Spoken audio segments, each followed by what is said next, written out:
ये सारे दूध के दूल्हे और सारी पार्टी के सारे लोग चोर हैं। बिल्कुल बिल्कुल 100%। देखो बीजेपी कहीं ना कहीं घबराई हुई है जब से इंडिया का गठबंधन हुआ है, ठीक है।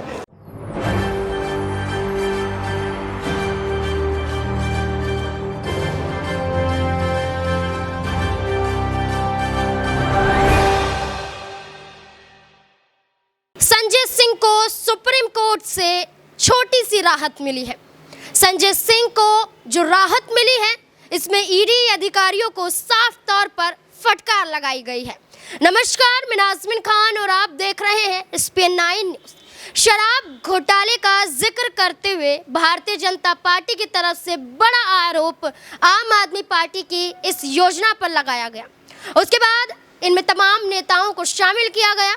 शराब घोटाले के तहत सबसे पहले मनीष सिसोदिया पर रिश्वत लेने के आरोप लगाए गए और रिश्वत के जरिए मनीष सिसोदिया को भ्रष्टाचारी नेता घोषित कर दिया। उसके बाद आपको बता दें कि ये कड़ी बढ़ती गई और मनीष सिसोदिया के बाद संजय सिंह का नाम देखा गया और दिल्ली राउस रेवेन्यू कोर्ट में संजय सिंह के खिलाफ ईडी अधिकारियों ने एक चार्जशीट दाखिल कर दी, एक याचिका दाखिल करते हुए नजर आए।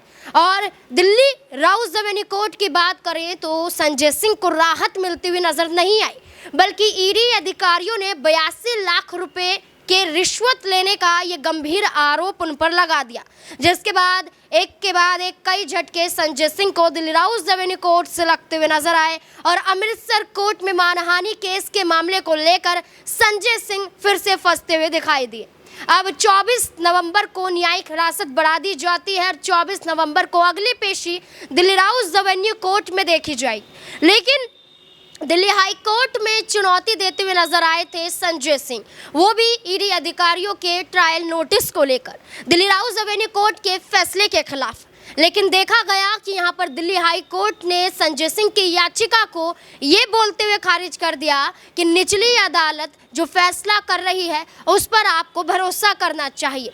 यहाँ पर संजय सिंह को लेकर ये कहा गया दिल्ली हाई कोर्ट की तरफ से कि कानूनी प्रक्रिया का आप मजाक नहीं उड़ा सकते हैं। कानूनी प्रक्रिया के तहत, कानूनी प्रावधानों के तहत जो सही तरीके से फैसला हो रहा है वो निचली अदालत कर रही है।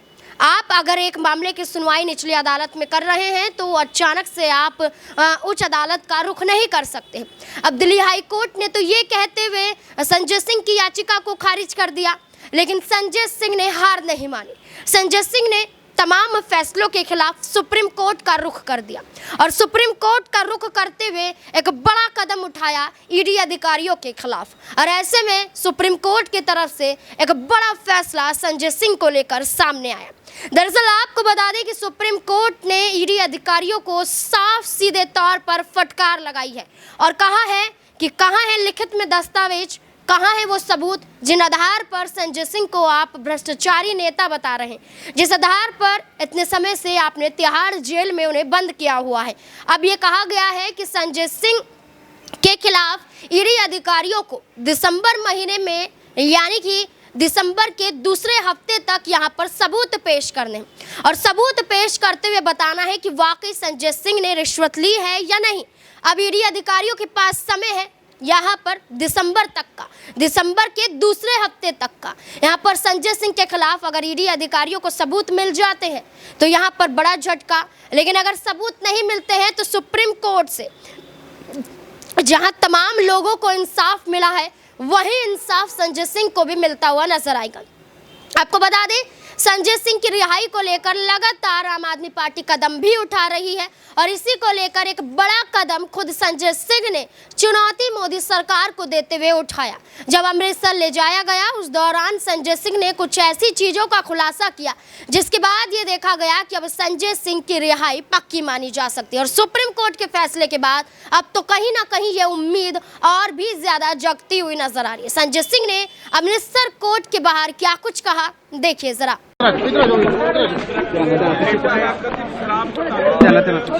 बैरियर भाई बैरियर कितने इधर आइए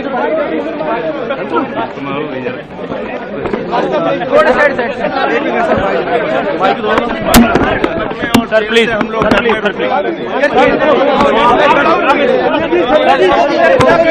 मोदी की तानाशाही के खिलाफ जंग जारी रहेगी। फर्जी मुकदमे जेल से अब आइए ना सर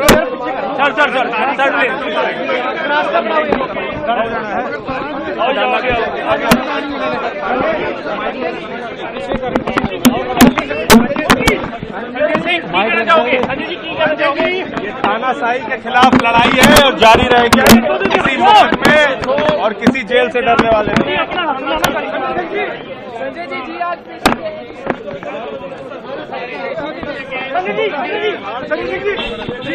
तानाशाही के खिलाफ जंग जारी रहेगी। मुकदमे, जेल, फर्जी मुकदमों से डरने वाले नहीं।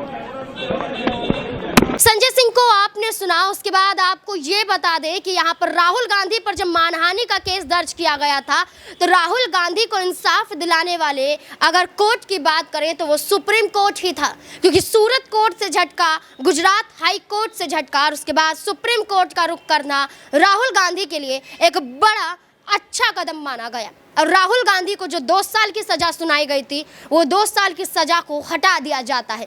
राहुल गांधी की संसद सदस्यता वापस बहाल हो जाती है। और ऐसे में देखा जाए तो सरकारी एजेंसियों के खिलाफ एक कड़ा मोर्चा कांग्रेस पार्टी भी खोलती हुई नजर आती है। और इसी कड़ी में आपको ये बता दें कि यहाँ पर संजय सिंह ने भी सुप्रीम कोर्ट का रुख किया और सुप्रीम कोर्ट के फैसले के बाद ये माना जा रहा है कि संजय सिंह को राहत मिल सकती है। संजय सिंह का मामला सुप्रीम कोर्ट में देखा गया और संजय सिंह के साथ साथ मनीष सिसोदिया जो तिहाड़ जेल में बंद थे, उनका केस अभिषेक मनु सिंह भी लड़ते हुए नजर आ रहे थे, जिनका केस राहुल गांधी का भी उन्होंने लड़ा था। और ईडी और सीबीआई इन सरकारी एजेंसियों के खिलाफ बड़ी बड़ी बातें अभिषेक मनु सिंह भी बोलते हुए नजर आए थे। क्या कुछ उन्होंने कहा, देखिए जरा। जानते हैं और हर मापदंड से ये सर्वविदित है।